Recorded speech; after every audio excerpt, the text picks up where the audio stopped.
So if the longing has risen within you, that you want to know, you really want to know. I know this wanting to know sometimes bubbles up and again get lost in the daily rigmarole. It's… the nature of the mind and the body is such, even the simplest processes of life could be greatly entangling. Simple things. Getting up in the morning, turning up the blinds, brushing your teeth, using the toilet, breakfast. If you work. Whatever, these little things can be highly entangling.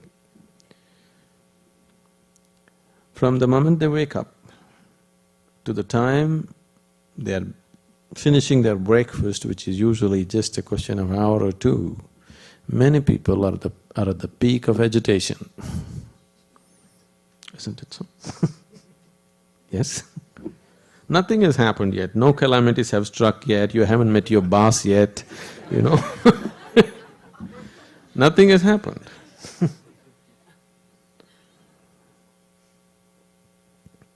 You just saw your wife and your husband or maybe your children, you know all their tricks, isn't it?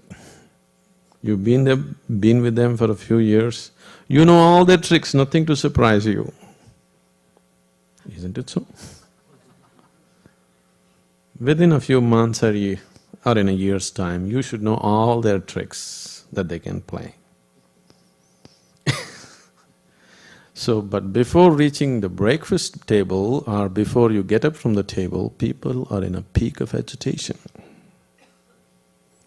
This is not because there is something wrong with your life, because nothing has gone wrong yet in the day.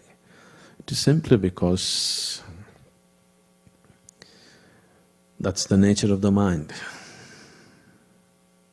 If you allow it to rule you, that's how you go, there is no other way. It doesn't matter whether the life situations are going well or not going well. So, if this is the nature of your mind and this is the way life is going on, definitely it's time, definitely it is an urgent need in everybody that they must look at the very nature of their life with a much deeper perspective, with a much deeper penetration into it, isn't it so? The time has come, isn't it? Most people don't realize that the time has come, they think they can do it next year. They think they can do it after 2 years. There is no such thing. If you value your life, the time has come. Only if you don't value your life, then time hasn't come, isn't it? If you have any value for this life and this creation, then the time has definitely come that we must look at life with its ultimate perspective. Otherwise, maybe there is time. Of course, there's a whole eternity ahead of you, there's really no hurry. If the longing arises, the longing genuinely arises in you, really, when your heart cries, wanting to know, when you know the pain of ignorance, when you really know the pain of ignorance, then a master arises. You don't have to look for him, because if your longing to know has really picked up a certain intensity within you, if the pain of ignorance has really, really gone deep into you, then he will anyway happen.